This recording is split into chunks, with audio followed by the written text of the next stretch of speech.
There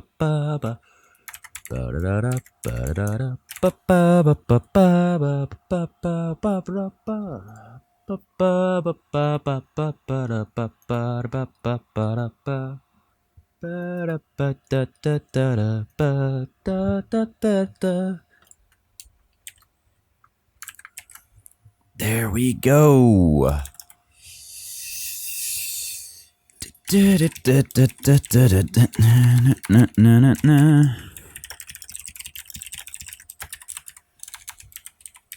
There we go.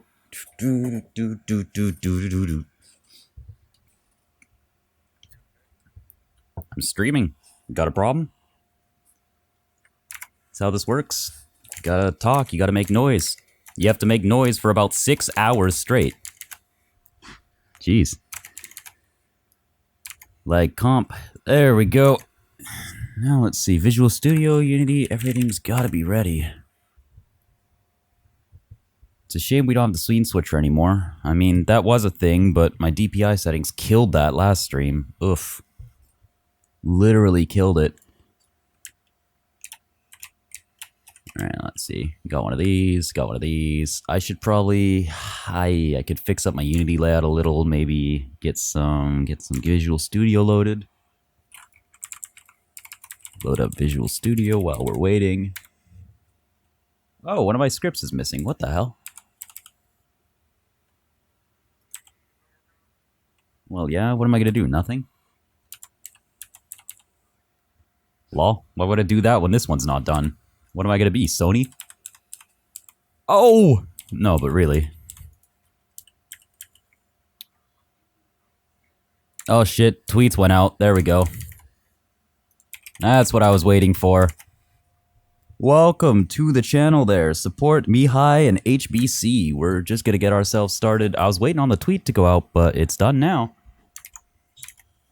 Alright. As soon as Twitter stops permanently notifying me, because the notifications are not going away. Right, there we go. I'm just gonna make sure YouTube's caught up as well, and then we can start. Do do do do do do do do do do do do do do. Here we go. Hey, welcome to the chat, Carrie. What's up? Yes, we're ready for mass starvation. I mean, yeah, no, that's exactly what we're doing. We're starving the masses. Oof, I hate YouTube. It always just calls me untitled broadcast. God damn it. Like, why have the whole YouTube live control panel and all of those nice settings that you can set if none of them actually apply when you go to start streaming? Ah. Alright, live event manager. Let's make sure that it's tagged and then we can start. Any good? Yeah, last time it was dehydration because water is consumed faster than food is here. Water is consumed approximately twice the speed of food. Just because you need water every turn and you need food maybe every few turns. You just make sure. There we go. This content is never aired in the US, therefore does not need to be closed captioned. Because closed captioning is terrible. Well, actually, closed captioning is not terrible. I'm blind. Out of anything, I should appreciate closed captions, but I don't. Yeah? Yeah, you just go ahead and say what you want. I'll reply to it. Wolfgang, welcome to the chat. Alright, let's switch ourselves over. I mean, to install the thing, yeah. It's like, you're gonna find that at a local store cheaper than you're gonna find it online, though. It's a tube that's like $5 less than. Thermal compound is just like, yeah, it's a tube that's less than $5. You're gonna find it locally cheaper than online. Exactly. Exactly. You're gonna find it cheaper anywhere else. Okay, let's transition ourselves over to Unity. That was a terrible transition. Hey, I don't like swipe. Alright, so this is the game we got going so far. I should make the resource usage depending on the agent's activity. You know what? I like that. Let's do that right now. Let's do literally that right now. Let's open the agent script in Visual Studio. Gonna go over here, Visual Studio. We need a hearing studio so that, you know, blind people like me, no. All right, Visual Studio loaded up. Here we go. So we've got our calories and hydration. These are values that can actually be based on your movement. So, calories, 100. Hydration, 100. Right here is where we consume our resources. However, well, I mean, right here.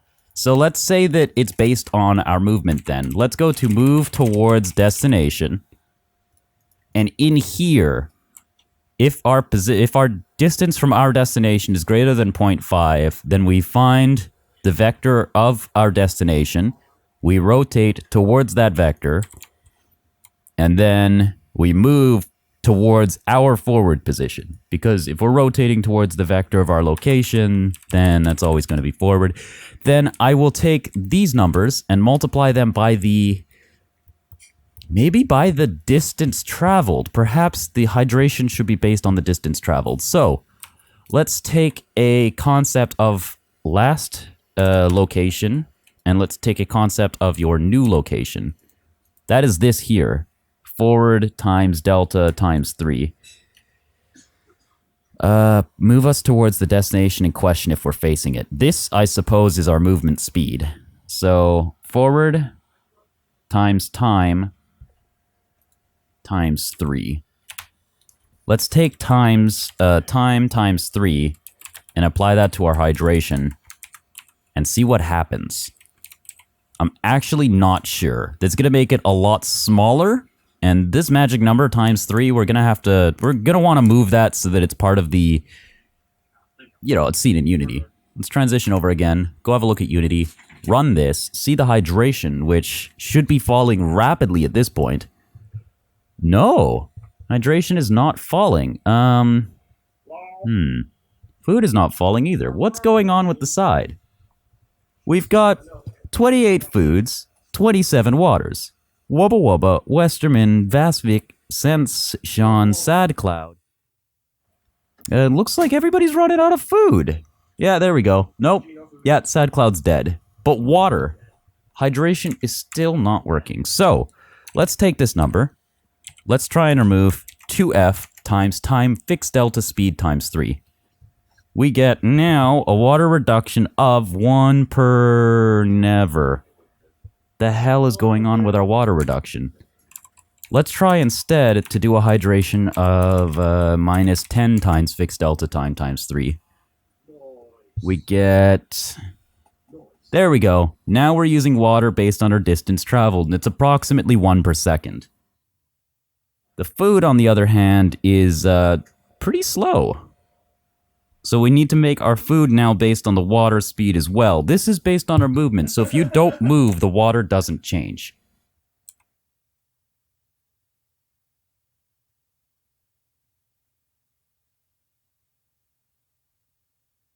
Alright, so, calories. Let's try times the calories by 7. Apply this, go down. Now, our food should also be reduced by a time.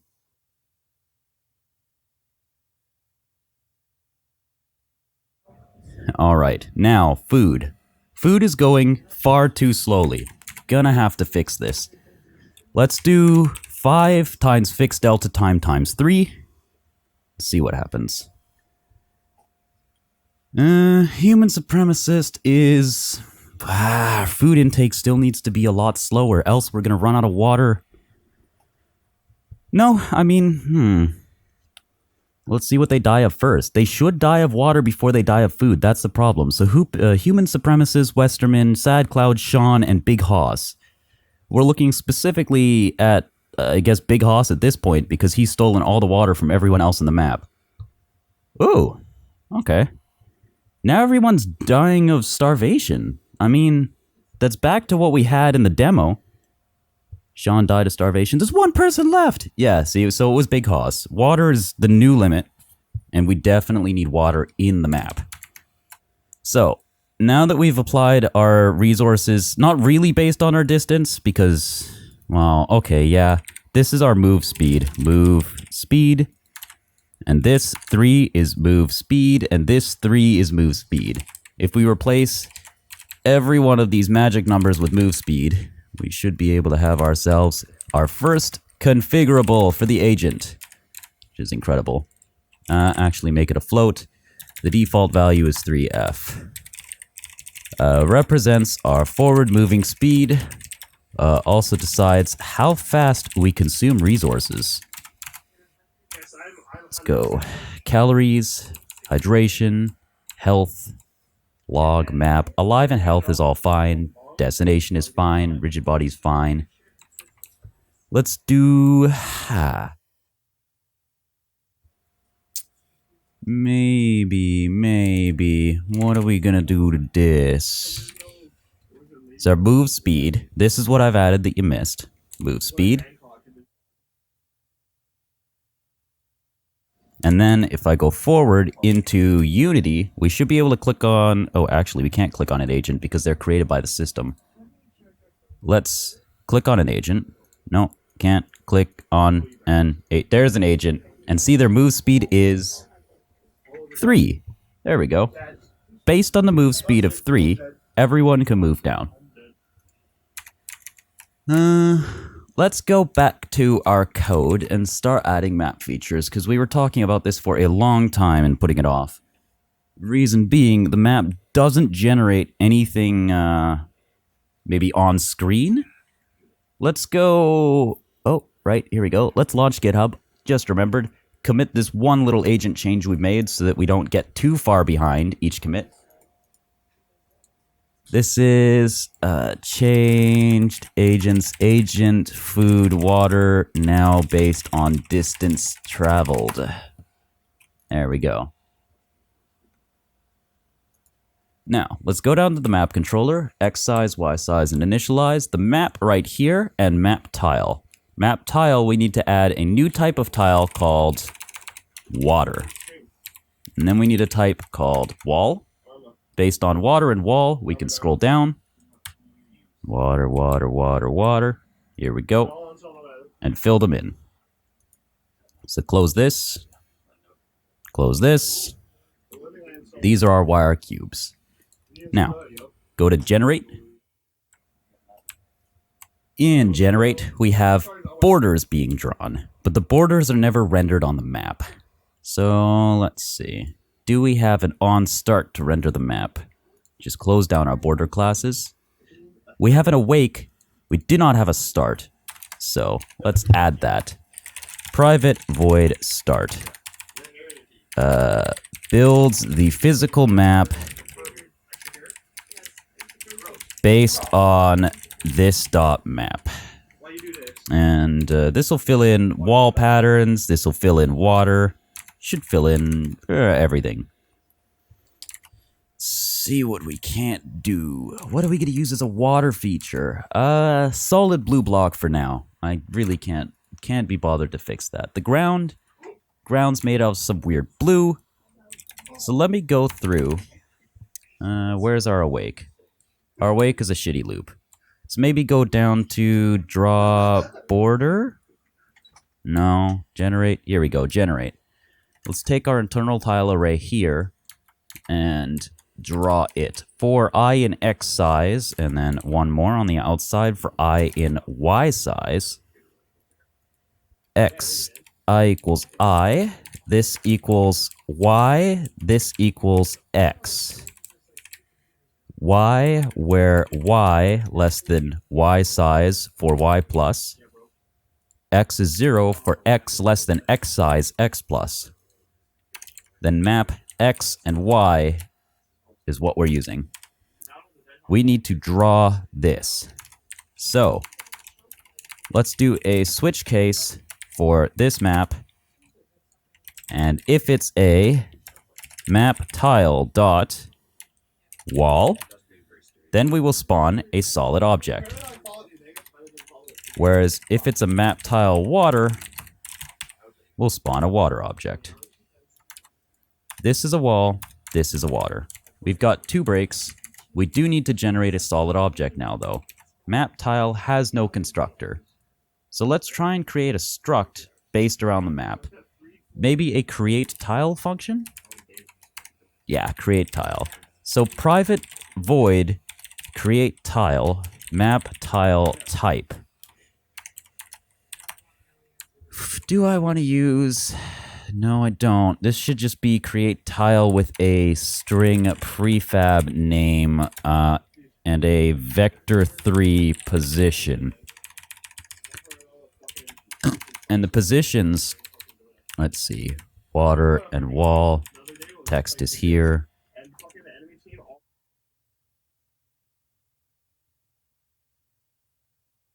Right, map tile, string tile name equals none blank, and then if there's a wall, tile name is wall. If there's a water, tile name is water. The bottom, we're going to call create tile, tile name, and a new vector3 at our x and y positions. We're also going to position it just 0.1, 0.5, just above the ground. We will create a... Let's copy create tile from agent. Let's see. Where are the agents? Agent destination, agent awake, agent start, agent fixed, fixed update, alive, destination, destination towards, hydration towards. Where is our create class? We had a little create class inside our... There it is. Static create. This we want over here. Static create tile. Because this is doesn't really require an instance of ourselves to draw. Let's take the example code from here. Paste. And this is a static void. Welcome to the channel. Hello. So... given static void, let's load a tile with the prefab name attached underneath. This is either a tile wall or a tile water. I'm streaming on live coding. We're making a an economy thing, like a ant farm simulator, maybe. Yeah, I'm sure you have seen. Name of tile to spawn. Yes, I posted in the C# channel. This is a newly created game object tile. This should return public static game object create tile prefab vector position. Our position can be applied... Where can we apply the position? Maybe in instantiate? Yes. Position right here. This is not an agent. Wait, do we need any components on this? No. We should just be able to spot it. Position. What's the issue here? Instantiate takes... Oh, I see. If I want to give it a position, I also need to give it a quaternion identity, which is the rotation. This returns our object. Now we have a straightforward class to create tiles from here. We create either a tile water or a tile wall. Also, if tile name doesn't equal string.empty, then move this down. There we go. Let's put this up top, start of our thing, as well, then per loop tile name equals string.empty. There we are. Reset our tile. The first time we use it is right here. We don't need to define it beforehand. We have a switch case to go between our types, wall and water. I could take them directly in create tile, but I'm lazy. So let's create 2 prefabs now, tile water and tile wall. Go under the prefabs directory of your project, which I've put, where have I put it? Sorry, the resources directory. We take this player, duplicate it, and then we make a version that is both tile wall. We duplicate again, and we make one more called a tile water. Now, on both of these, they don't need a rigid body. They do need a collider, and they still need all of their mesh information. And for now, I'm just going to change your color. So let's go into the main folder and create 3 new materials. One of these materials is going to be for the water. One of these materials is going to be for the wall. And the third material is going to be for the agent.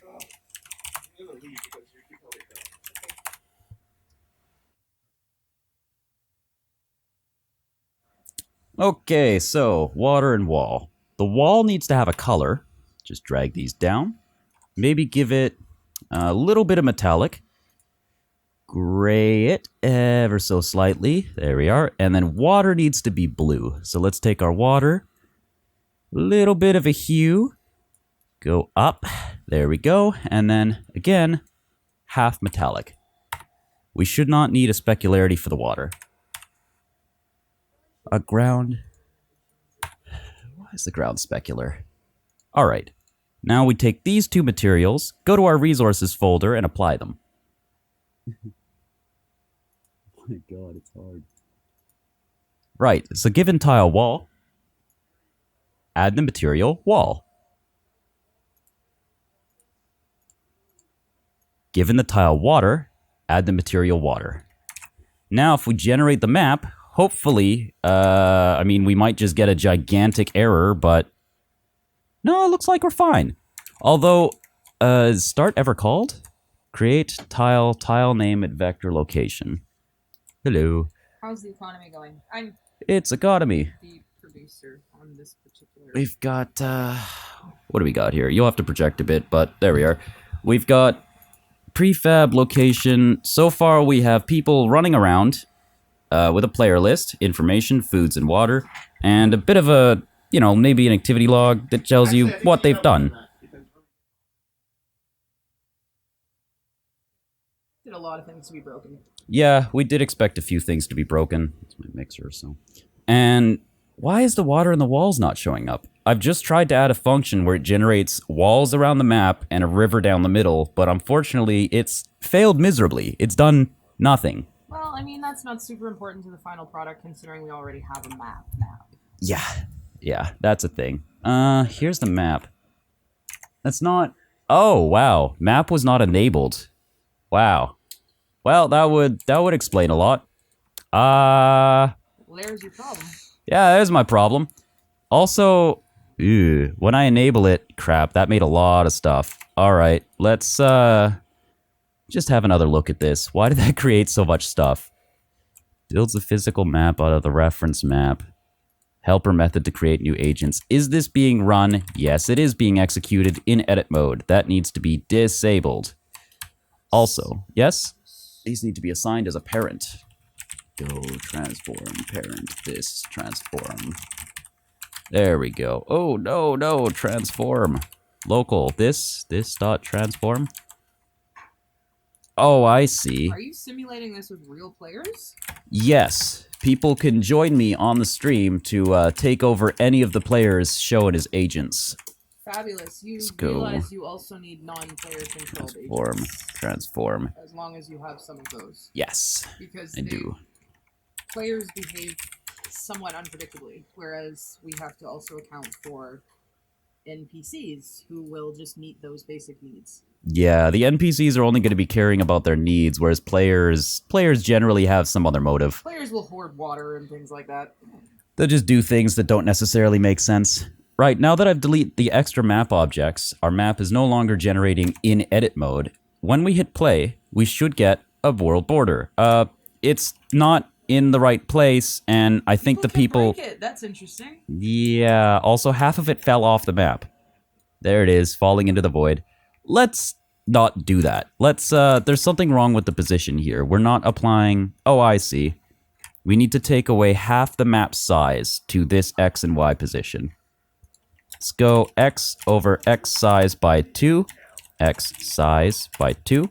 F. And then Y is Y size by 2. F. We're doing this to center the map on the middle of the screen, whereas right now it's like it only goes off in one direction.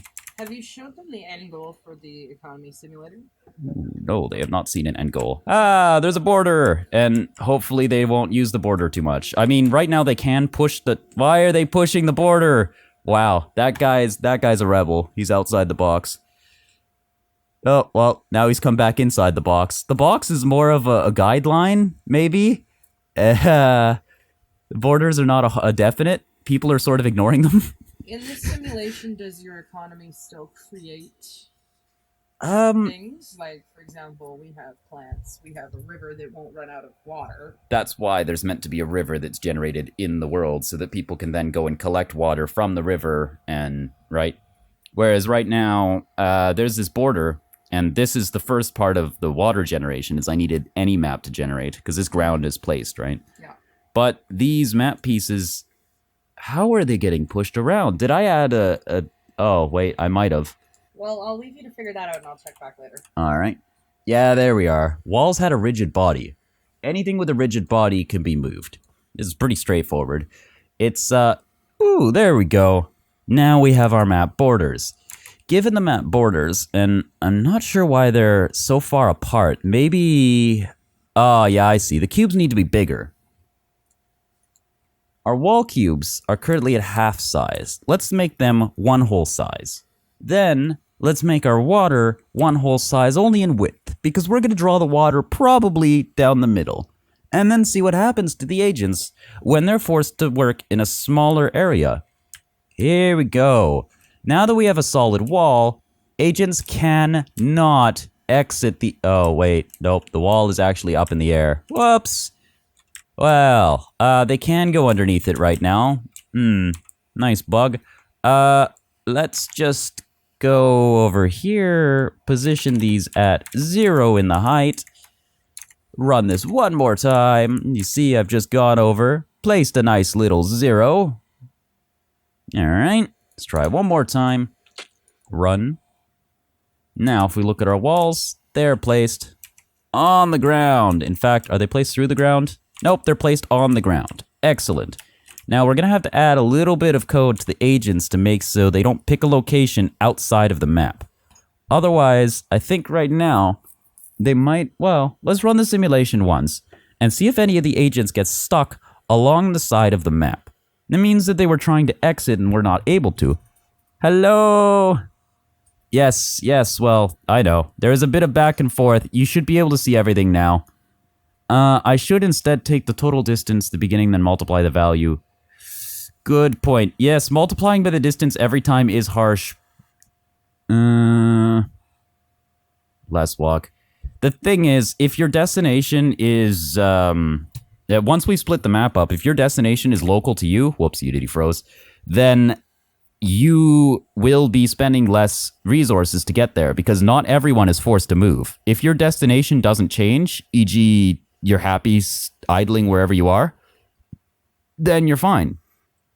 You won't be using any resources, actually. Ooh. So maybe I should change that a little. And it might have to be based on the total distance traveled, because right now, being a multiple of their movement speed means that even if they didn't traverse any distance, they're still spending the resources. Which I suppose is more realistic, but... Oh wow, how is this guy still alive with 5 food and 8 water? Is he gonna find anybody else to loot before he dies? He's very quickly, like, just going from body to body to figure out... Well, okay, now he's picked the same destination twice, and unfortunately that killed him. So the AI logic... Hey, look at that. He did try and get into the top left corner. So, I mean, the AIs need a little bit of help still. That's fine. Let's go back to Visual Studio. I'm going to try and add a water now, because we don't have a water. So let's just go over here to our awake, our generate, go to generate. Map is like this. Draw borders. Borders are drawn. Let's go add river. And we're going to pick a random X size. Y size is rows. So we'll pick a random Y size. Random dot, can I get a random range of the Y size? Oh, negative Y size divided by 2F up to y size divided by 2f. This should give us somewhere in the middle. And then the second argument of add river is going to be the how far we want the river to go. And that is going to be between 0 and half of x size.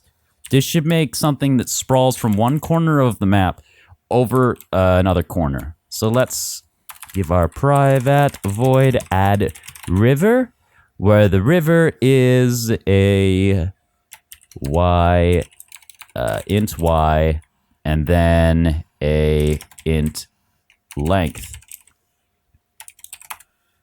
There we go. River. What is this generating? Oh, might be generating a float for our y.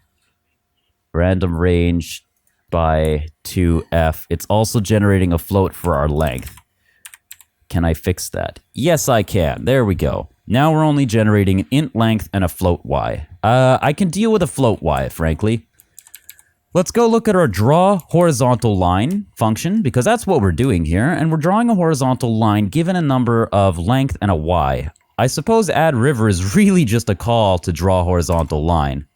So let's just move this down here, and we'll call draw horizontal line based on the x of, oh, I see. We didn't choose an x. So the x is always 0, y is always y, and the length is length. Let's see what happens. Y is invalid. Let's just trim y for now. Let's then take ourselves over to Unity one more time. Run this and see, do we have a river? No, we have a crash. All right. Our crash is because null, no, not a null reference. Index out of bound and array index out of range. Let's go over to then, pause. I'm going to go over to Visual Studio and attach to Unity, just so I can see what the X and Y look like when that error happens. Error did in fact happen, so let me show you what debugging looks like. This is the debugger, and I like it. So we can see that we're right here. I, local variable, Y, local variable, and wall. Wall is 2. Draw horizontal line. Did we get as far as we could? Yes, we got into an error. So if we run, we should be able to go over to Visual Studio here and see the error. No, Visual Studio is not hooking up anymore. Interesting. Let's just, stop and stop. Visual Studio is not hooking up to my Unity anymore, so I'm gonna have to fix that at some point. Let's paste our error, just so we can see what's going on. Draw horizontal line, index out of range. Map controller 104. From map controller, sorry, 184 from 171. So, on line 184, I and Y was out of range. I should be X for length plus X to I see. So, if our X is start by 0, our length is here and our Y... No, what's going on? There shouldn't be anything wrong with this river. Also, I realize we're not drawing the river correctly.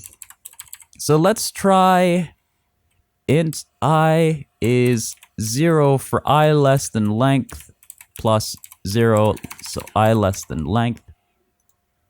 Let's go for 0, Y, and we're going to say the tile is, oh whoops, it's IY, IY, the tile is water.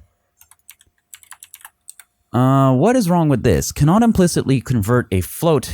Oh, right. So Y can't be a float. Really does have to be an int, because we're using a tile map that requires ints. So, multiply without f, just straight by 2. There's our map IY. This can now take an int, add river being a copy of the function. Slightly different. Let's go over to Unity, press play one more time. Yeah, well, okay. That pretended to work. That entirely pretended to work. The water was not the right size. It was also not positioned correctly. So I over Y, an I of 0. The hell is going on with an I of 0? Why is it at the bottom? I equals 0 plus length. My y is this number. Is the y generating 0? Let me go and have a look. Add river, add river. The first argument is either pause. Oh, why can that be negative? I see. Let's generate our first. No, we're still generating rivers at the bottom of the map. What is going on? I is, let's just say I is 5. I less than length plus 5. Let's see what happens. Maybe we're just drawing the river far too low. Maybe, you know, yes, we were. Look at that. So the river was being drawn too low. Also, they don't know how to use the water at all. What is going on?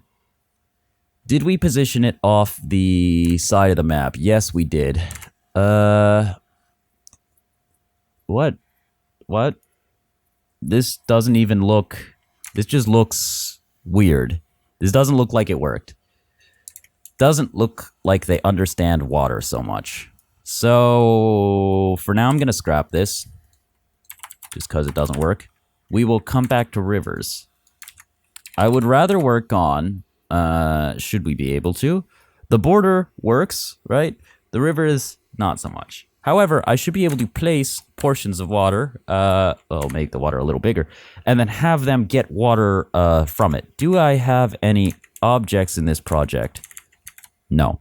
So I'm going to have to import some more objects. Hey, welcome to the channel. Johnsu, Sense Zero, and Vioral. Why is... Oh, welcome back, Matt Rogers. Why is the chat, like, bouncing for me? That was a weird bug. I had to refresh the page there just then. Oof. Okay. Let's get back into this. We've got our player list. Should have more information. We've got our basic map generation.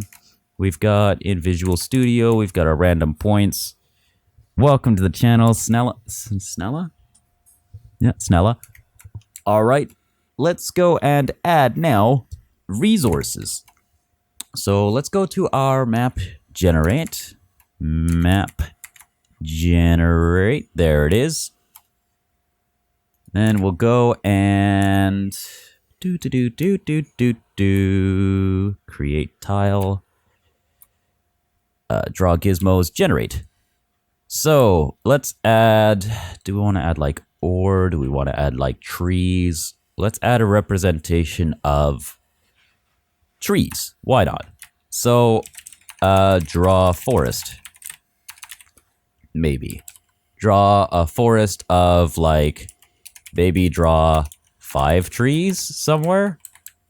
Let's just leave that open like that. Private void draw forest int num. And then I suppose we'll just loop through the size of the map and draw at random some trees. Let's take our create position from, not from create tile. Where is our outer loop? This is in maps start. Here we go. So taking the outer loop from map start and the tile name, let's go take from the bottom to the top. We should be able to generate, draw forest, paste this down here. For X and Y, we'll loop through the map entirely, even though we could just pick at random locations. Actually, let's just pick at random some locations. So I is 0, I less than num, I plus plus. Basic for loop, draw at random each tree for all trees. And then we will pick a position, so new vector 3. Actually, can I just call create tile tree and then a new random position? Yes, I can. So this is going to be a random range of X size. So X size and let's see. Let's go from 0 to X size for now. I know we're going to have to put a negative number, but well, we'll work on that. Range 0 to Y size, because we want this to be random from the middle as well. Do we have transform. Transform is our transform, just because we want everything to be parented to the map. So, if we're creating random tiles, and we go back to Unity, let's take our water tile. Hey, welcome to the channel, helper at Zootsuke, Crewer99, and Craft. Let's go over to Unity, select our water tile, and replace this now with a tree tile, because water generation didn't work. We might as well reuse the tile, because we already created one. So tile, tree. Then of course we're gonna have to change our material to be a tree as well, instead of water. Our materials sitting in the main folder, because we need to create a materials folder. Whoa! And thanks for the follow. Now I'm gonna have to go all the way over to Twitch alerts and figure out what just happened. I completely... There we go. Thank you for the follow. Fabby Plays Games YouTube. Also, thank you for the follow, AV Docs. Because, you know, AV Docs was a cool guy. So, trees. Let's name this tree. And then we'll make it brown. So we'll take this blue down here. I think we've got a good color. Let's just change our hue. Change the hue, maybe change the saturation a little bit. There we go. Oh, no, just straight luminosity. We already have a brown. So let's just drag it down. There we go. This is going to be our tree color. So now, if we press play, we should generate trees. We've generated a few trees. Some of them are outside the map, and they're all a little too big. So, I mean, whatever, right? Let's just fix that up. So what we're going to do now is go to the prefab tree. Sorry, resources, prefab tree, because of course these need to be in your resources folder to be spawnable. So, given this, we're going to change its size to, what would make sense for a tree? Probably 1 by 1 by like maybe 4 tall. So let's, oh, numpad's off. 1 by 1 by, let's try 3 tall, right? And then we need to position it above the ground, because right now it will be fairly sunk in. So let's, normally I would add this as a component of the tree itself for it to find the land, but that would be a little too expensive. So let's take our create tile class and have it understand the local scale of objects. All right. So draw forest is fine for now. Well, no, it's not. Draw forest, I'm lying. We need to use x size by 2f, and we also need to use negative x size by 2f. Then the 0 could be 3, right? And our y size, whoops, doop, doop, doop, doop, because I want to line them up, will be negative y size divided by 2f by y size by 2f. This should create trees at random in the middle of our map. So let's just do this. Run one more time. Excellent. These gigantic trees are unfortunately above the ground now, so let's just lower them into the ground ever so slightly. So I'm going to set their height to 1 and try again. Hey, thanks for the follow, Jutsuke. You found me on Twitch. Yes, I am streaming this on live coding, Twitch, and YouTube right now. Hello, Psydev, and welcome to the channel. We've got now... Oh, that's going to make some noise. I do apologize. My browser just crashed spectacularly while I tried to open the Twitch website.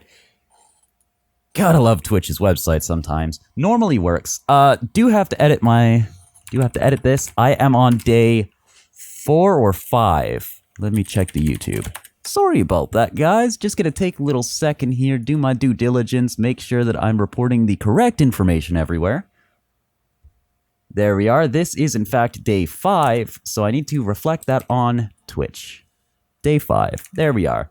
So this is day 5 of our little, itty-bitty little economy system. Itty-bitty economy. Yes. So, we got no sound over here. Got no sound over here. Good. I don't like hearing 5 of myself. Hello, Awesomeness Nation. This video is about, an economy system. I'm making a little bit of an economy. Everyone is dead. And they didn't do anything to the... Does the trees go under the map? Or is it the map height? No, trees are good. So right now, I mean, they're a little big in the other size, but they are tall enough. And a few of them have spawned... Did those spawn outside? Yeah, a few of them have spawned outside. So let's just not do that. Also, why are we creating tile? We should be setting these. Draw forest needs to be called after we do the map. It cannot be called during generate, especially with the way that the walls are. So, let's do here at the bottom of start, after the map is generated, then we fill the map. So, fill map features, generate resources, etc. And then up here is to draw the structure and shape of the map. We're going to use map tiles to describe things that you can't interact with, and we're going to use we use other things where we don't need to. So this needs to be minus x size by 2f plus 2, the bottom ones, and then the big ones need to be minus 2. And the reason that we're doing this is to make sure the trees are not spawned at the borders of the map. So if we switch over one more time. Oh, look who it is. Look who it is. It's Mr. really hates to work with everybody. Let's just get rid of that. Abusive.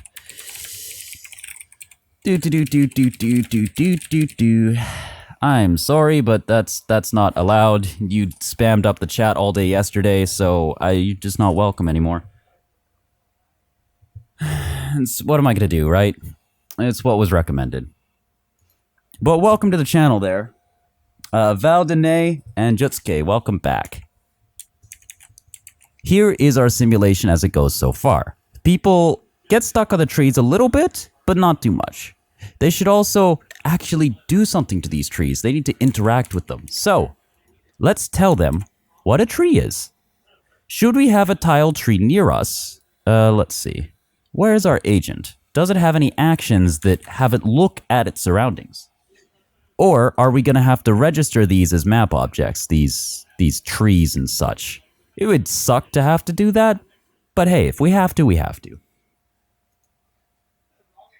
Let's go down to our agent. And I'll just, again, show you Visual Studio. We're going to do, take our agent, find, where has it got? It has a loot and a trade mechanism, but it also needs, what are we going to do? So if we're at a destination, if we're looting or trading, we shouldn't be moving. So let's do that as well. Where is our moving and trading? Move, trade, move, trade, move, trade. There's our move and trade. If alive and the last action time less than the action time, else move.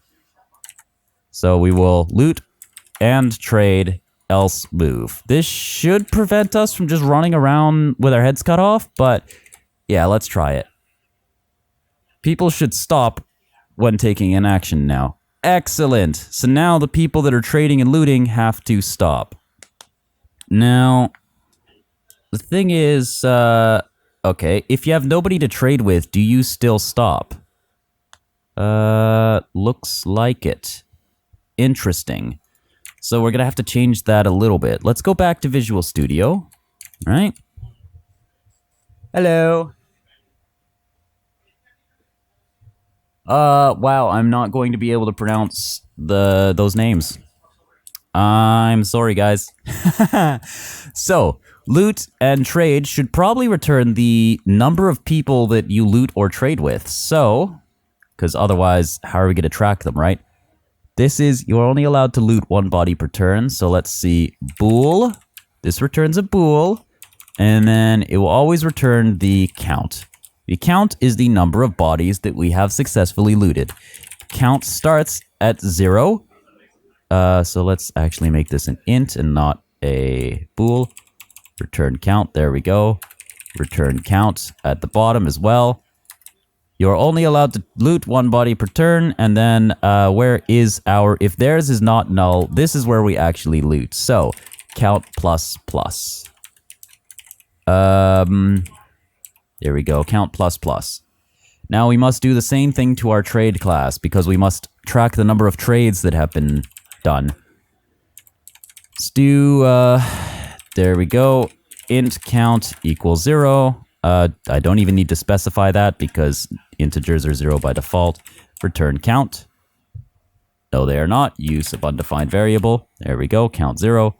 Then here again, return count, try each trade item. Then every time a trade is successful, count plus plus. And I'm going to do that right there.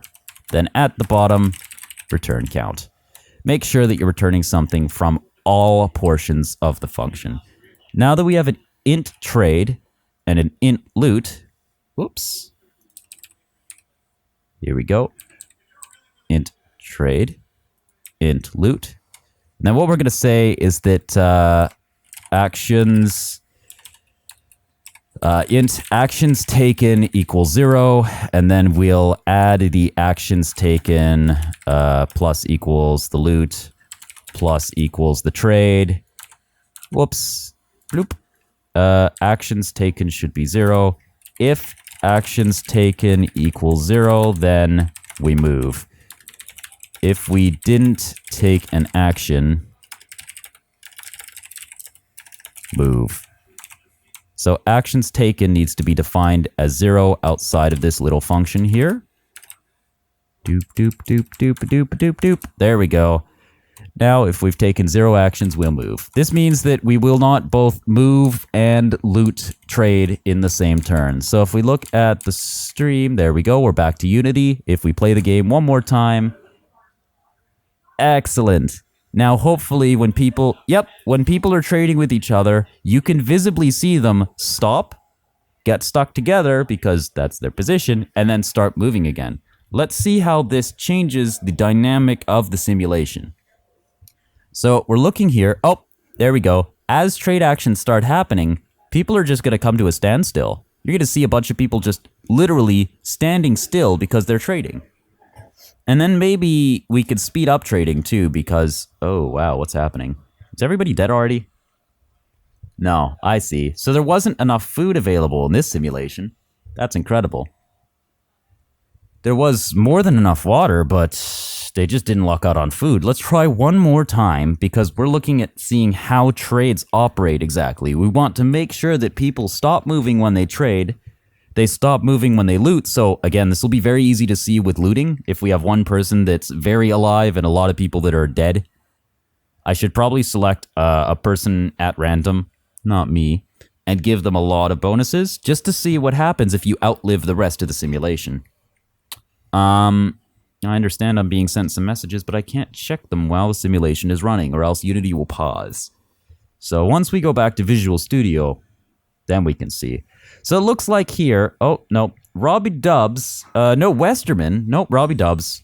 This is a shame, because it's about both food and water. Wow, I can't believe Stabby Gaming survived. So, as he survives, anytime he has to loot a body, he has to stop, right? Yes, no? It was really hard to tell, because he sort of just ran around. Maybe I'm gonna have to mark a number of people dead at the start. Like, I'm trying to think, how do I test this as a separate mechanic? Hello, DRMJG, what? Why is that your name? Your name includes admin. I'm very confused. Wait, you have pictures in your stuff. Wow, your channel's a little big. Nice one there. Right, so, back to Unity. Since we have an idea of our number of trades, we have our game manager, which apparently I minimized. It doesn't have any properties. We have our map. We have the number of messages shown at the bottom. And we have the trees that nobody's using. Right, trees. Is there a use for wood? Well, wood doesn't exist yet. Let's go create the item wood.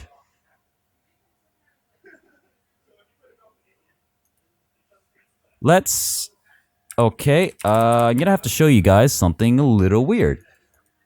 The way that we're doing this is with a little bit of a database, maybe? We've got an SQLite database in the project, and that's what feeds the item definitions. So let's open assets, streaming assets, items.db, and I'll show you all of my screens for a moment. I use this software, SQLite browser. You can use whatever you want to use, but I just found it easier to keep these in a database. I'm going to create one more record here for a log. Going to say a log is extremely heavy and is maybe valuable. So 5, and then we'll say it weighs maybe 50 pounds. Maybe it's worth 10. Logs are expensive, yo. And then from logs, they can turn into maybe planks, or yeah, I guess you'd call them planks. So this is a plank. Let's change the value and the weight. We're gonna give him 5, okay? And then a weight of maybe 20. No, 10. So the reason that planks are going to be so much more valuable than the logs they come from is because of their weight. People will realize that you can carry more planks than you can logs. As per the water, the bread, and the money, should be fine just leaving them as is. So, click write changes, then our log and our planks can be created over here in Visual Studio. So I'm going to press, what is it, Control 3? Yeah, there we go. I did the Visual Studio hotkey. I completely forget what that's set to every time. That is what I was doing, unfortunately. Why did Visual Studio... I hate that. Visual Studio sometimes takes over my screen, even if I set my screen to everything. The only thing you missed is... Okay, well this is what you missed. Let me show you... Maybe if I do it like this. Oh, I see. Interesting. My full screen scene, first of all, only works on the left side. Second of all, doesn't include a display capture. That's my fault. Okay. Here you go. That was a lot of alt-tabbing. This is SQLite browser. This contains our water, the bread, the money, and I've just created logs and planks, and you can tell that by their item ID. I created a log. It has a value of 10 and a weight of 50. And I created plank. Whoops, that should be a singular plank. One plank has a 5 value and a 10 weight. There we are. Now if we go over to Visual Studio again, we can implement our logs. Because right now there's no way to get logs, right? You have to cut down a tree. A tree gives... How many logs is a tree going to give? Maybe as many as its height? Yes, as many as its height. That's what I'm going to do. So I'll make it that the act of cutting down a tree actually just makes it fall over. Make it like Jenga blocks, you know? 3 pieces that fall over. Let's, here, let me just move OBS to my other monitor. There we go. Now I can work with it with you guys a little better.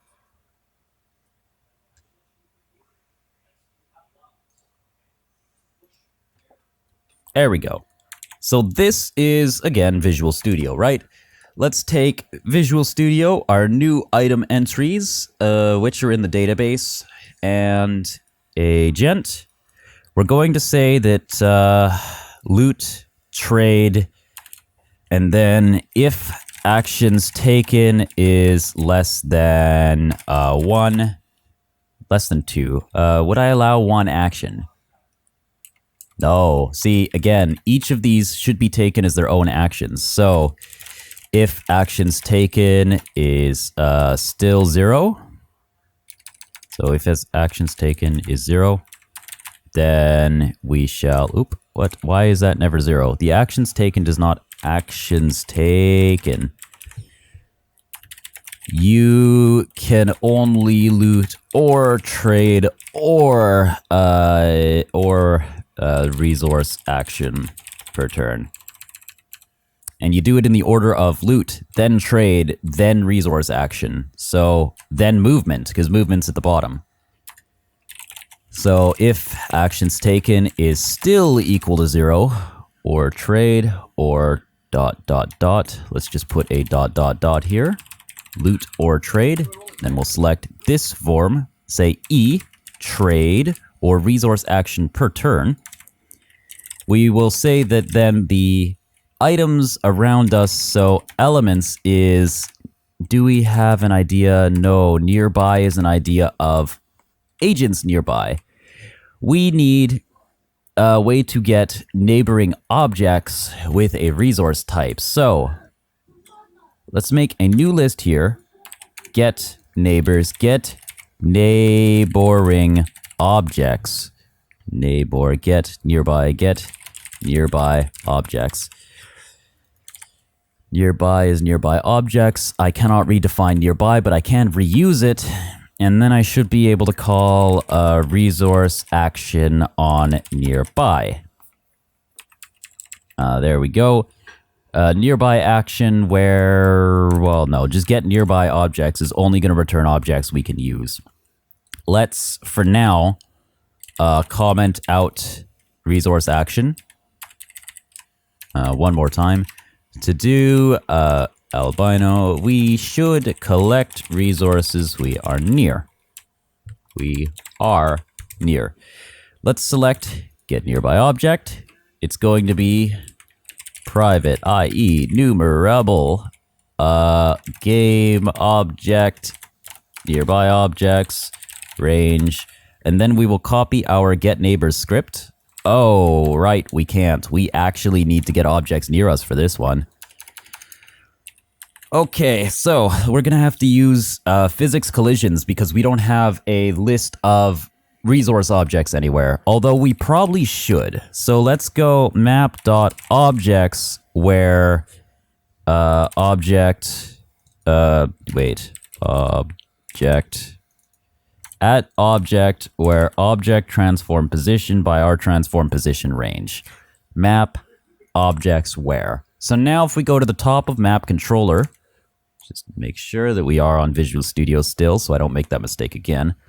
And then we add a internal list of map objects, which in this case are game objects.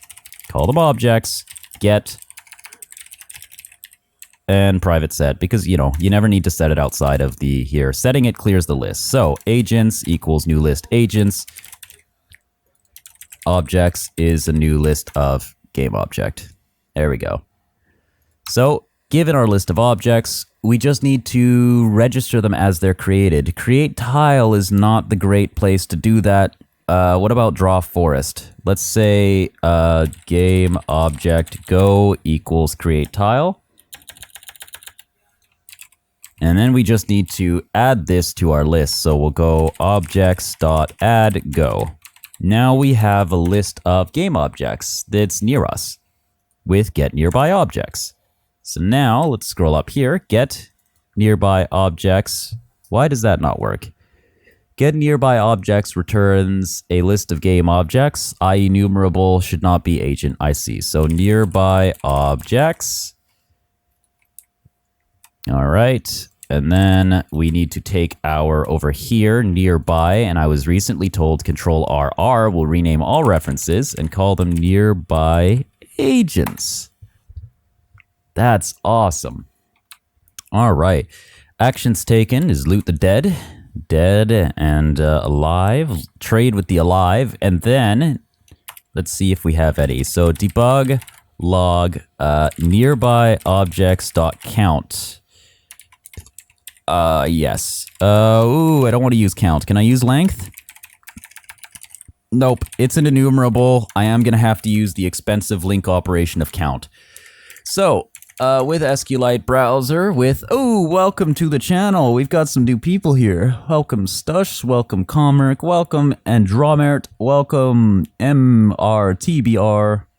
And then let's go one more time over. We need to go to Visual Studio.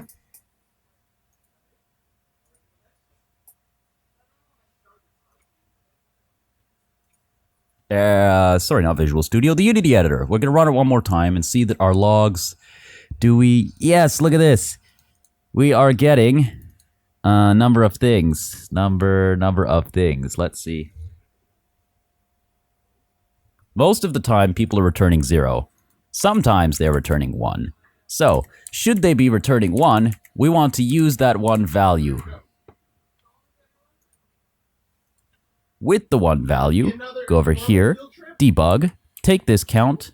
Every time we have the count, pass it to resource action, and resource action nearby objects. I will call this collect from. And this will be basically the essence of collecting a resource. So let's take our private int collect from enumerable object or game object nearby objects. Does this work? Yes, it does. And we just need to do another one of these, count to 0, return count.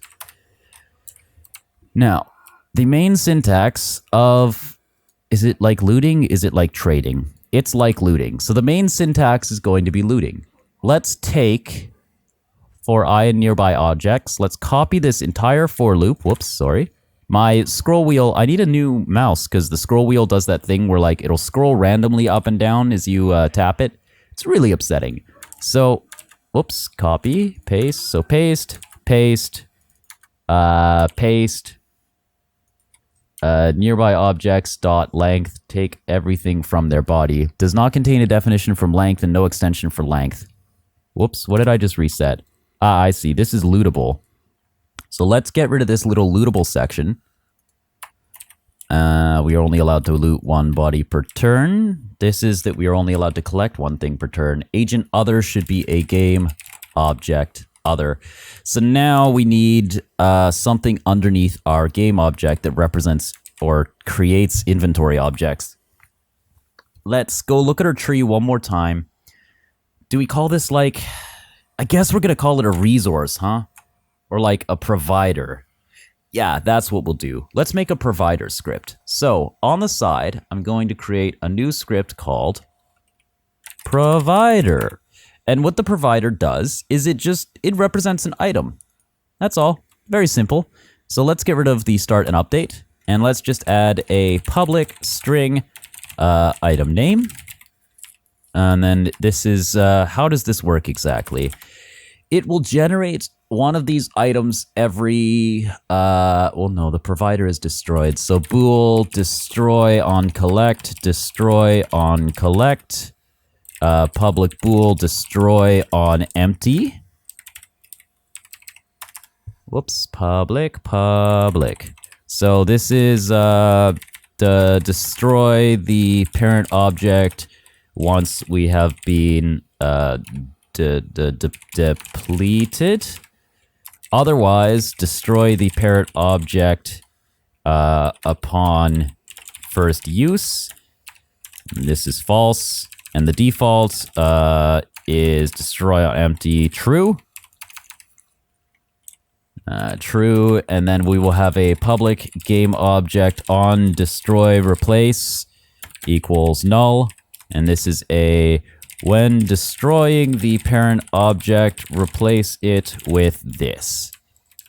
There we go. And then creates a representation of this item. Item name. Let's move this down. Whoops. Item name. Or no, we can put it up here. And then let's have an item quantity. How many items can be taken before depleted? So I guess this is the item stock, maybe. And then we will have a public int, how many stock per use equals 1, and then 1. How many items are collected per use? There we go. So now we have an item name, an item stock, stock per use, destroy on collect, destroy on empty, and on destroy replace. So let's go over to Visual Studio and start using this new provider. And then welcome to the channel, Creo and Ilyatoka, and yeah, why not? ID 320554625. Let's go over to, oops, I just made Windows very angry. Visual Studio, Unity, go over to Unity, and our trees need to be a provider. So on our trees, let's add a provider script. The tree creates a log It is destroyed on use, and it will create 3 logs. What will it create? 1 log. 1 log, and there is 1 log in total. And then, on destruction, we should replace it with a stump. So let's take our tile tree here, duplicate it, and make a tile stump. The stump is no longer a provider. Whoops. I just opened the help. So get rid of this remove for the stump. The stump is also shorter. And what else about the stump? What are we going to do about the stump? The stump is going to be fairly short, fairly small. Just an example that a tree used to be there. And then the log, the tree. So, game object. I should be able to drag the stump, there we go, into the tree. So that when the tree is used, it can be replaced with a stump. Let's go back over to Visual Studio and have our agent do these actions now. So, anything that we're using has a provider. So, let's go back over to here, map controller, game object. This should be an enumerable of providers. Provider. Wait, no, it should be game objects. And then we should get the provider from it.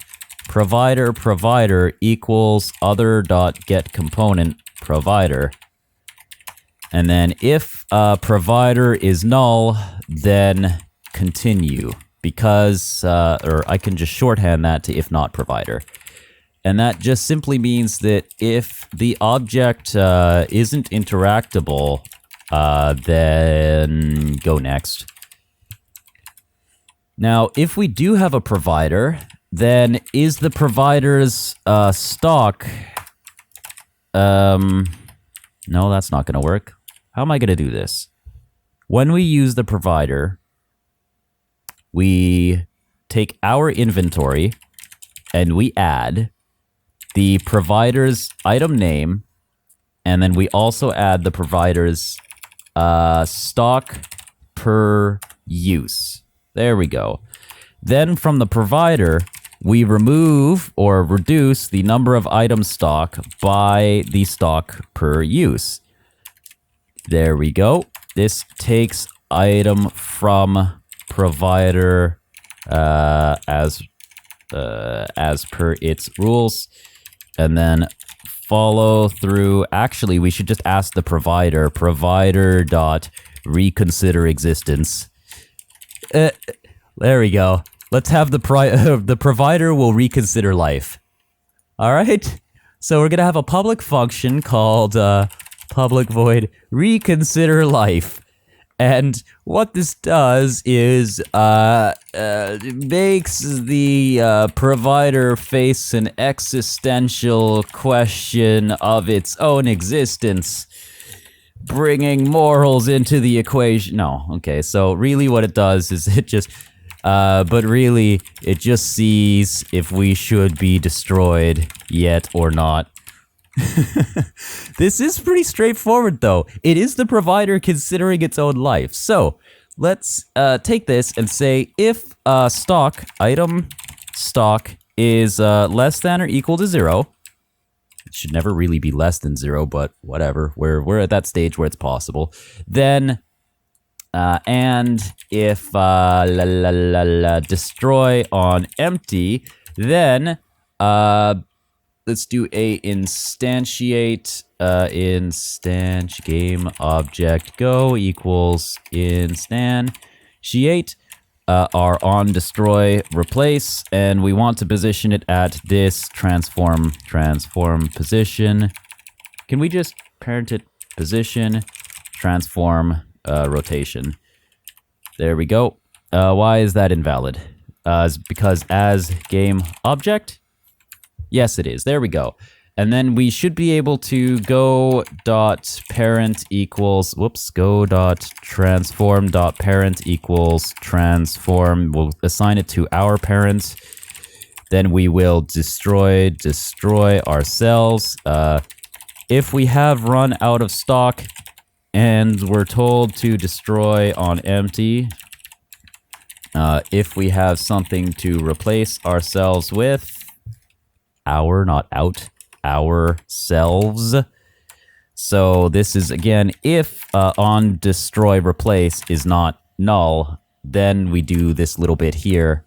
Else we destroy ourselves, which is, we should just be able to call destroy on our game object. There we go. And then we set, well, just for the sake of, you know, for the sake of being very specific, we'll also turn off the provider script, destroy ourselves.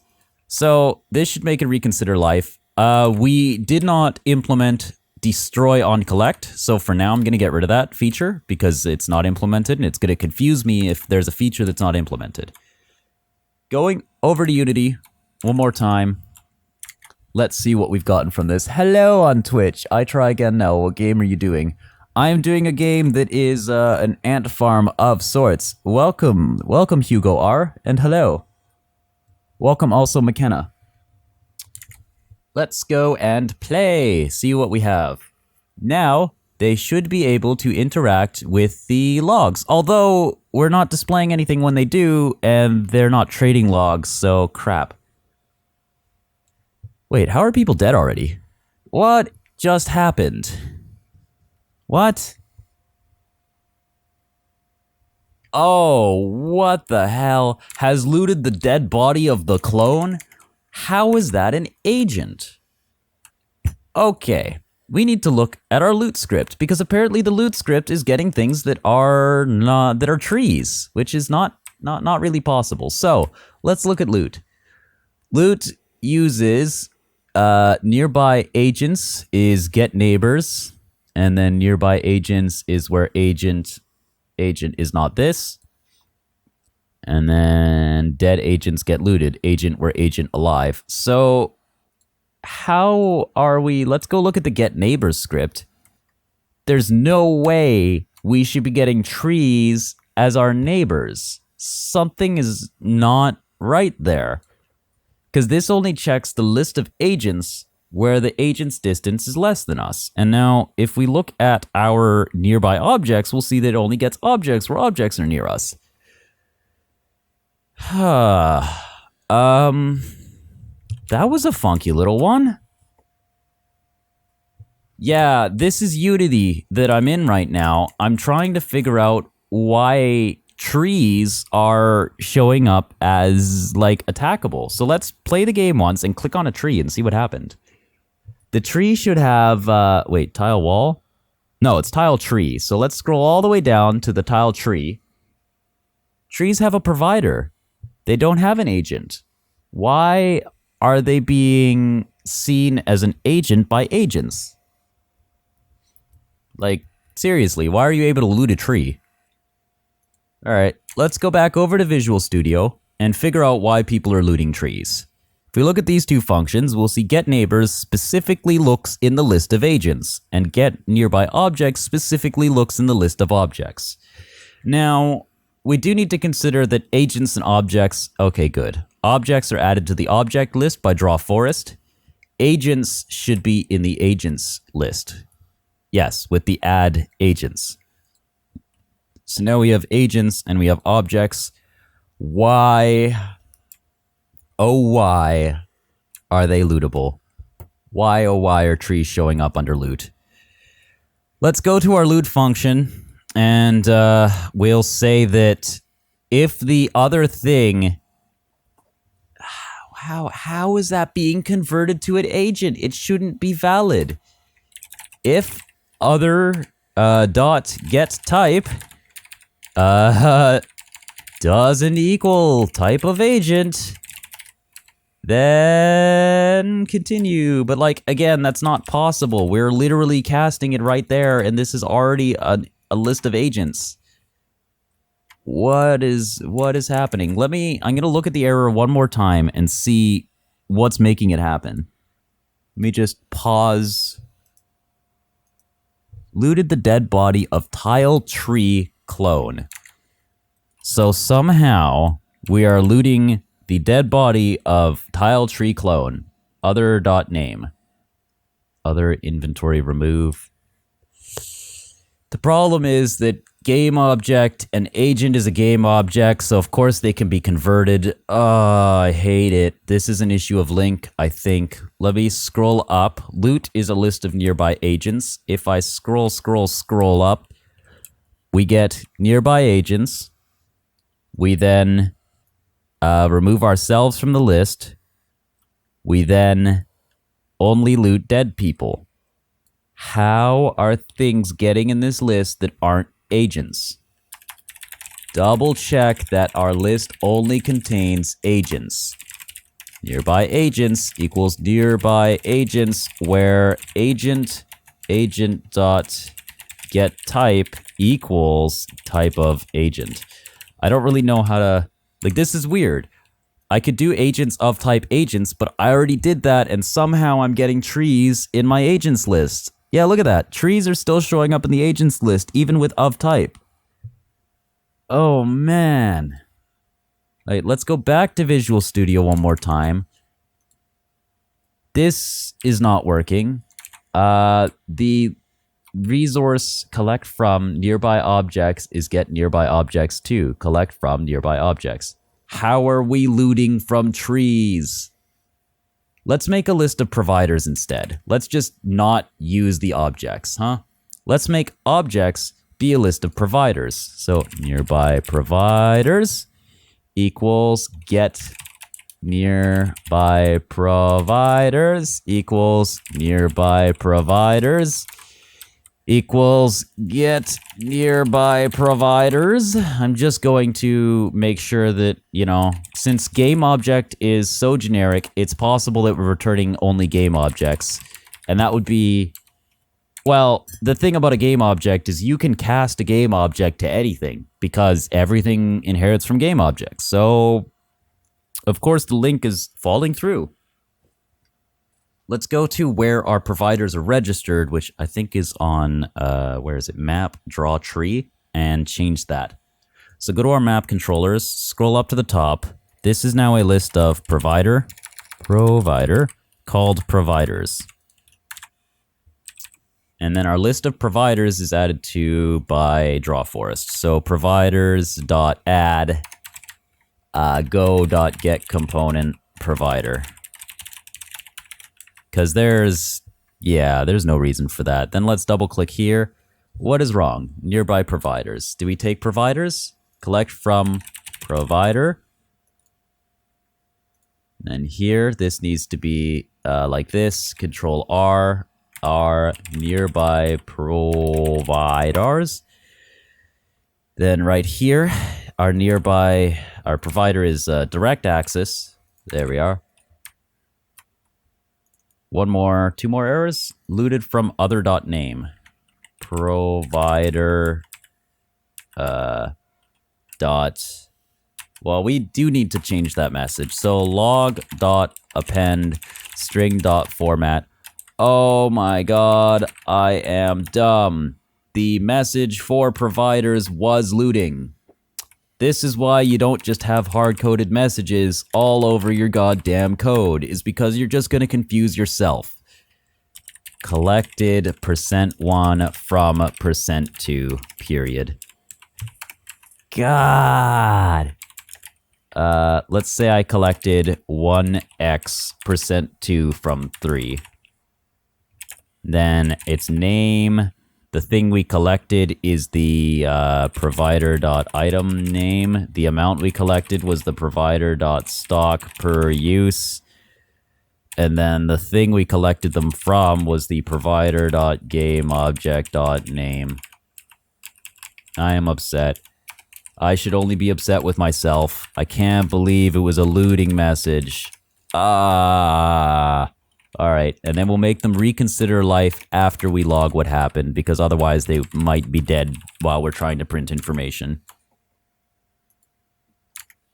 Going back to Unity. Nope, one error. Yeah, don't mind that. That was just, where they're in the awake line, whatever. I fixed it. So, running this, now we look at our log. Collected logs from tile tree. I'm upset, but I can only be upset at myself. And in fact, everyone in chat can be upset at me for wasting an hour.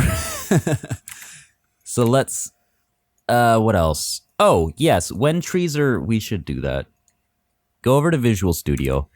When we create objects, we should reset their name because right now they're called clone and that's silly. So let's go to agent create because this is an issue, or no, wait, we name agents.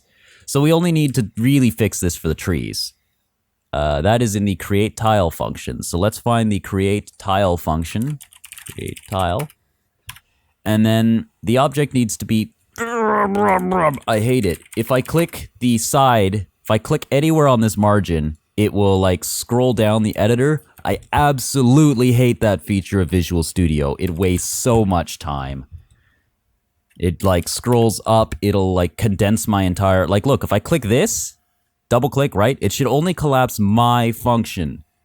But sometimes if you click on the line, it will collapse the entire file, which is just useless. There's no point. All right, go.name equals prefab.name. And this just gets rid of the clone bit at the end. So let's go one more time over to Unity and see that everything's getting named. You know what? That's better. Got one log from tile tree. However, it doesn't look like the trees are ever being destroyed. What's going on? Yeah, no. The trees are never getting destroyed. Interesting. Also, I love how the people are like bouncy like this. Look at this guy. Or no. There was a person that was bouncing and I loved it, but they've stopped bouncing. Oh, this one. He's bouncing now. He bounce, bounce, bounce. This guy's just riding. What? He was riding up a tree and then eventually died. Half the place died at once. So, somehow the trees are not being killed. That's the only thing we need to consider. We need to consider why reconsider life doesn't work. Let me click on the trees. Just check their properties a little bit. Nope, the trees' properties are fine. There's one stock per use. There is one item stock. They are destroyed when they are empty. Oh, I see. I hadn't made them destroy on empty. Let's try again. Yes! Look at that. That tree was cut down, although we got a lot of errors, so somewhere we are leaking. Let's go have a look. The object of type provider has been destroyed. Yes, it has. Oh, right. We're not removing ourselves from the provider list. Oh, whoops, whoops. When we're destroyed, we should remove ourselves from the list as well. So let's go over and reconsider life as a provider function. So under provider, we'll go down to reconsider life. If we are destroyed, then we should remove ourselves from the map list. And then as well, this is the our position minus vector3.up. So it's one down because the stump is lower than we are. So also map dot. Damn it, damn it, damn it, damn it. I actually have to find the map object. So game object find map dot get component map. This is why sometimes I wish there were globals, because there are some times that I want a global list of objects. Providers dot remove this. I should just be able to remove me. So let's go one more time over to Visual Studio, clear this gigantic error log, and cross the fingers.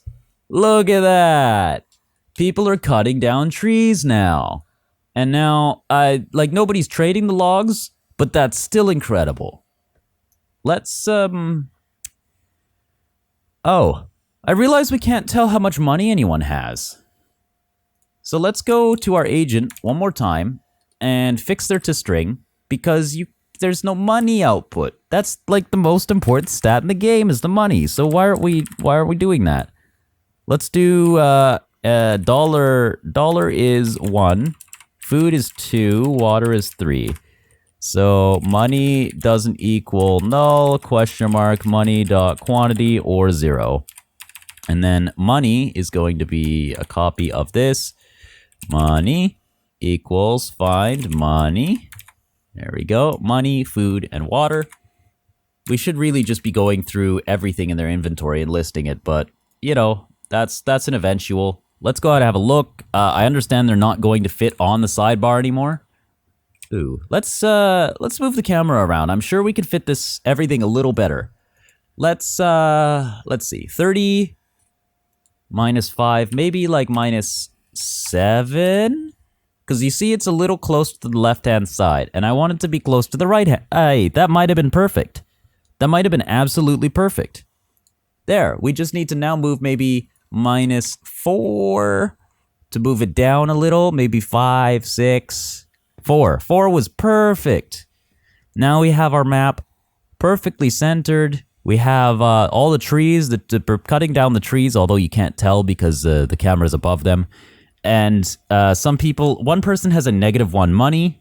That's got a -2 money. That's incredible. -4 money. All right, something's going on with money where you can have negative money. That's not great. We need to go and have a look at our ways of handling money. Let's go to our trade function because I think that's the only place we're doing it. And if we can't find money, then it's null. That's fine. Or inventory.find money.quantity less than 3. Less than or equal to 1. Because everything we're trading costs 2. So, let's just do this. I can't do null. I could save so many lines here if I just upgraded this to C#6, because C#6 has null, basically inline null checking. But apparently I'm not allowed to use that, so not in C#4, which is what Unity just has. Okay, now if we look at our money values, hopefully nobody goes to negative money, because that was silly. People are getting stuck on the trees, but you know what? I can put up with that. Well, maybe I can't. The trees should not be so close together. There we go. Yeah. So you should be able to get around a tree just by brute force. The movement logic for the people is not great. There was like a nav mesh agent, but I stopped using it because the nav mesh agent is buggy in Unity. If you give it a location, or if you set the destination, sometimes it'll just ignore the destination you set. So like that entirely defeats the purpose of AI. So I figured, you know, it's easier actually just for me to code the movement because the Unity's built-in one doesn't work.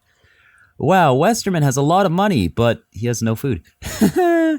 So now all of the money is to EB without food. This is great though. Now that you can see your money. Wait, how is EB alive? There we go. I was gonna say, with the way his food is working, he should not be alive. Do we want... Yes, we will make people buy logs. I mean, I don't know why. They just will. Logs. If the inventory find money, ours money, theirs money, ours money, theirs money, there we go. So we do need to make sure that our money is actually as much as the value of the item. So if inventory.find money.quantity less than the value of the item, so ours.value, then we can't trade. And let's see if that works. Then maybe we don't need to do all this weird checking here. We just need to check if money is null. If money is null, that means you have none of it. Because when you have none of an item, it goes null. When you have one of an item, it does not... It's still valid. Let's run the simulation one more time. All I've changed here is that no longer will you consider the value of an item. You'll just buy it if you have the money. Which, I don't know. We'll see. Because we had an issue where people weren't spending all their money. Now, hopefully, they will spend all their money. The only one with money now, though, is John Geese. So, apparently in our simulation, people... The issue is people are running out of money, and then they die. Which, you know, whatever. If you start with water and food yourself, then you don't really need to trade. And, oh, it's hilarious. People are getting stuck together because they die immediately after a trade. Wow, human supremacist just got some stuff. Oh, I see. He looted the dead body to get all that money. Wow. I think that's the first time I've won. Yeah, it's the first time I've won my own game. That's sad. Given this map, I think we can make it maybe 1 taller, and then we need to make our side... Oh, what is that, the Y? Yeah, 2 taller, maybe. And then we need to make the side, which is the player list, a little wider. So player panel is this one, and then we will make it the width of... 220. And then we will position it also -5 off of every direction. We do that just to get rid of the borders. Do we want -5 across the top? Yes, we do. And then the activity log, same thing. We can remove its borders by placing, first of all, this panel needs to be below the other panel. How do I do that? I hate dragging stuff here. Let's drag this to the top. There we go. That's at the bottom. It gets its row. Its left is 215. Yes, and the other directions? Position Y is -5, bottom. The right is -5. The position Y needs to be... is there a little... It's really hard to see if there's like a border across the bottom of the box. Yeah, I need to just give it a different color than the ground. Let's change the ground's color. So clicking here, we're going to change the ground is way too black right now. So let's just brighten that a little. There we go, is it gray? Now we can see where our menus are, and we can see that yes, the activity log does have to move over still, because it's not clearing the whole screen like it should. It's also not clearing the bottom. So the player list, the activity log, there it is.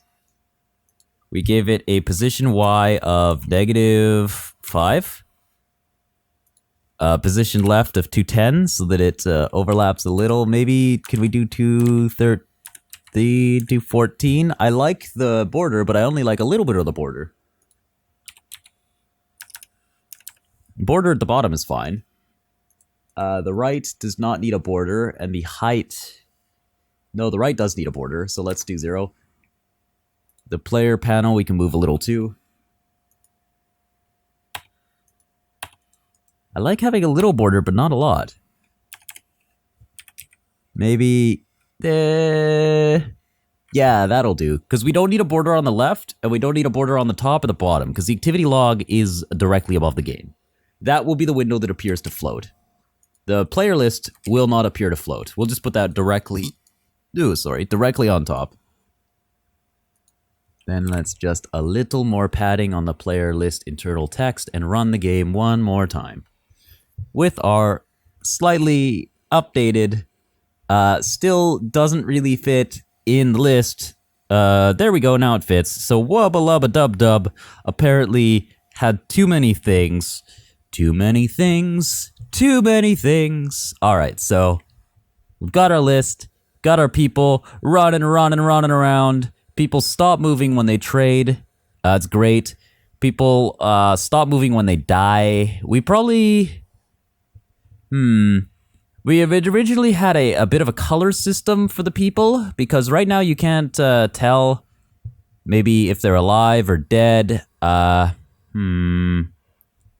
What should we do? Should dead people, maybe... Dead people should disappear. That's how we'll do it. Or should appear as something different. Yeah, shut up. So, when you die, let's go find an agent in Visual Studio. There we go. What platform? This game will work on Windows, Mac, Linux, Android, iOS, probably your Wii U, your smart TV. I mean, come on. It could work in a browser. I'm using Unity. Unity can deploy to like 15 platforms. I don't really understand why people don't deploy to every platform. It seems like they're just being lazy if they don't want to make a game for every platform. Because nowadays, people should not... You shouldn't be stopped from playing a game just because it didn't come out on your platform. That's silly. If you spent $700 on a next-gen console, you should be able to play any game. I don't care. Like, I mean, if you were stupid enough to pay $700 for a console, that's your own prerogative. Whatever, right? And that's not even stupid, because some people buy it for you, and then they spent $700 on your behalf, and that's where the real beauty is, because that means they loved you. Anyways, when we're not alive, dead things don't take turns. If we just died, we should replace, what does a dead person look like? I'm just gonna say that the transform dot position position minus equals 0.5 f. No, wait, no. I'm gonna say that our transform dot scale. Can I set local scale? Local scale, is that a set or a get? That is a set. So local scale minus is half. Can I do that? Yes, I can. So, we shrivel up and die. Literally, in this case. Isn't that wonderfully positive? So, swap over here. Oh, wow, we're an hour and a half in the stream already. Let's just drag that timer over. Let's go to Visual Studio one more time. Welcome back, Sense and Live Coding and Polly. Oleg Puzz. Web Pigeon. Hello. Alright, back into Unity. The pro menu of live coding, get out of my way. There we go. You hate that menu, just ads. Excellent. We have our movement. What did we just change? I just did something in Visual Studio and then completely forgot what I did. Oh yes, dead people shrivel up and die. Let's see if this happens, huh? Will dead people shrivel up and die? Has anyone died? No one has died yet. What's going on? There we go. Now people are dying. Oh, that's awesome. So the little dots are all the dead people, and the big dots are all the alive people. And then maybe once the body is looted, the body should disappear entirely as well. So let's do that. There's 2 people left. 1 person. Excellent. Westerman managed to survive with $40, no food, and 2 water. And now, oh wow, he's still going around. Oh, he died. Finally died. So, all these little dots are all the dead people. Once the dead person is looted, it should disappear. Oh, welcome back, Orion Delta. Also, hello to Mr. Maru and Web Pigeon and David Molina, because I didn't call you guys out. And Herod. Hero. Yeah, so we've got our Unity open now, right? Let's go and add live people, dead people, looting. Right, loot should destroy the body. So now go over here. And we will say that when we loot something, we can only loot one thing. And then you're only allowed to loot 1 body per turn. We must then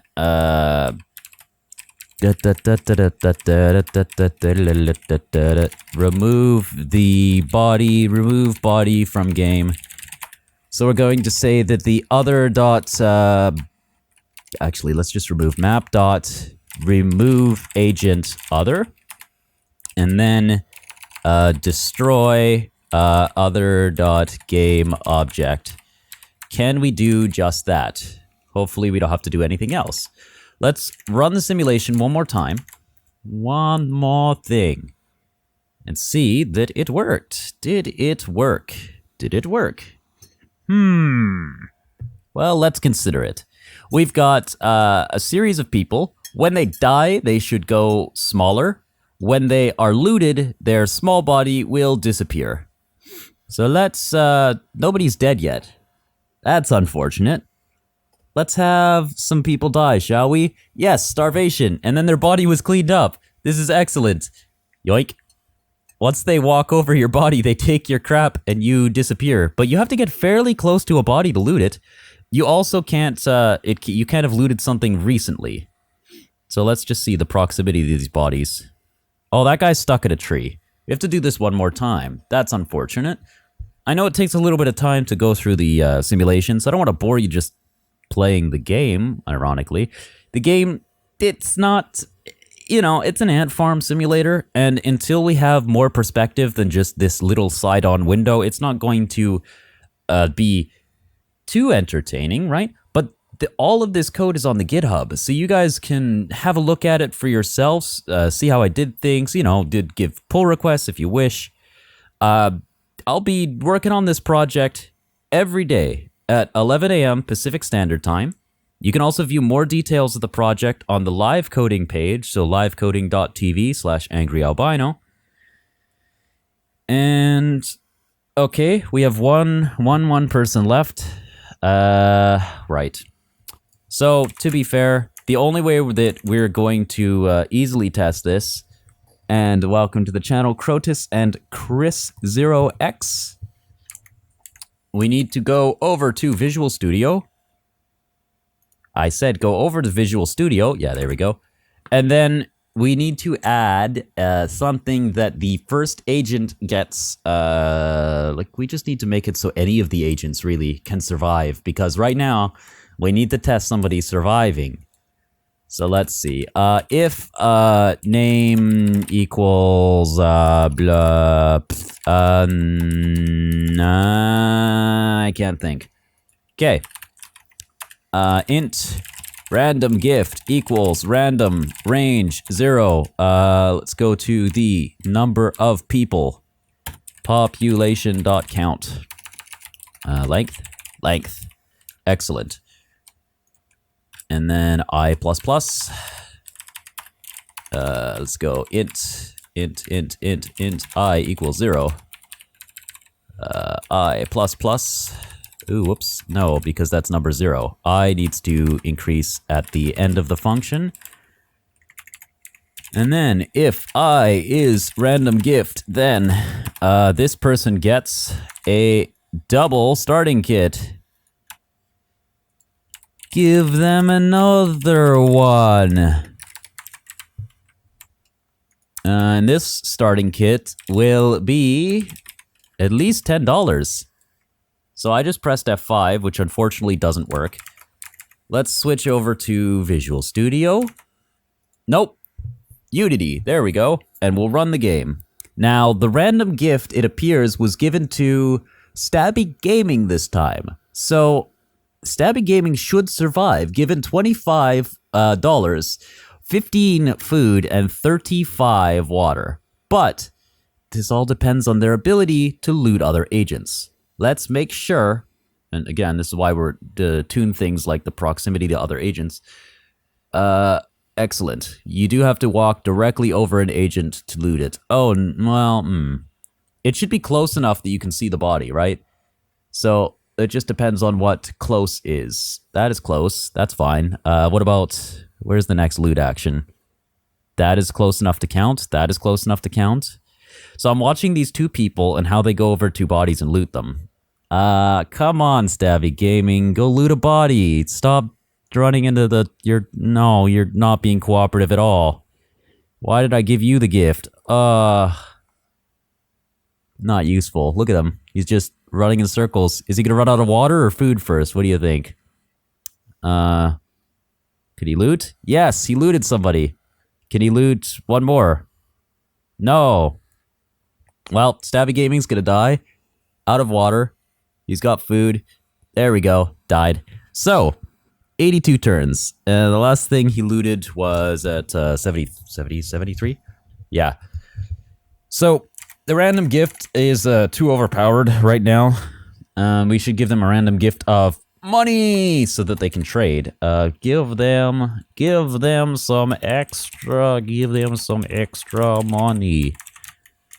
And so what I've done here is just, you see, give them only a little bit of extra money. Now let's build the game. We haven't built it in a while, have we? So go Control B.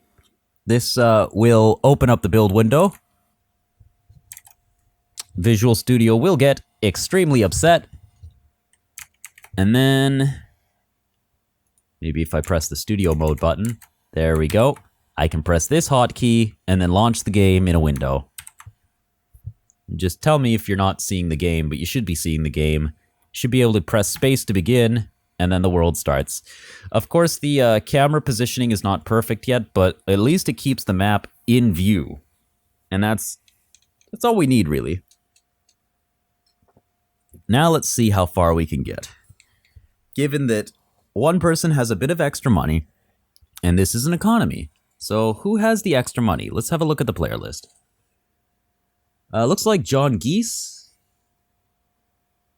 Maybe even Sense. No, I have the money now. Interesting. I love it.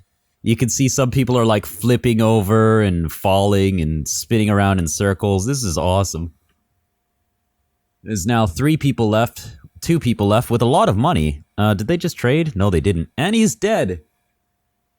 John Geese is the winner. There we are. So maybe now I could add features like maybe mouse over shows some information about the people. Maybe like these logs need to do something. I talked about there being a thing called planks, but you've not seen them yet. Right? Whoops. There's Visual Studio again. So, you know, I think that'll be it for today, but I mean, thanks for joining me as we go through economy test, which is this little simulator here, right? I'm going to place all of this code. All of this code is going on the GitHub, of course. You guys can do whatever you see fit with it, because most of it is released under the WTFPL license, which is literally do what the fuck you want. Public license. It is a great license when you want to just release code. All of the tutorial series will be using that kind of code. So just give me, follow either here on live coding if you want to be notified for the streams, 11 a.m. Pacific Standard Time every day. As well, you could watch on either Twitch or YouTube. Yeah. And I'm gonna thank everyone for watching, because this was a great fun we had here, huh? Let's see.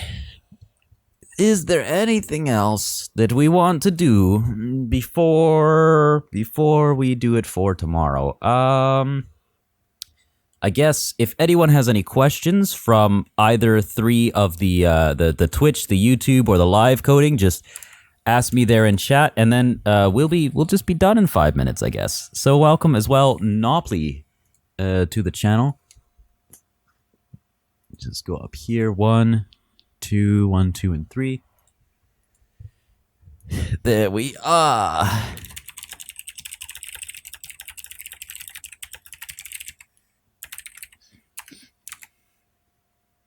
Excellent. And then, is there anything that we were missing? No, it does not look like we're missing anything here. Yeah, I think what I'm gonna do is, actually, can I make a build for the web right now? Let's see if I could do an OpenGL build. I don't know, WebGL build. The reason that I don't know if it's going to work is because I'm using an SQLite database, and I've not started dealing with the user's, browser's persistent storage, because I'm going to need to place the items into persistent storage if I want to access them in WebGL. Whereas the Windows build and the one that's inside this goddamn Unity player just use the SQLite file directly out of the streaming assets folder. So, nope, does not build for WebGL given the current. I need to write a little bit of database code for it. I mean, that's fine.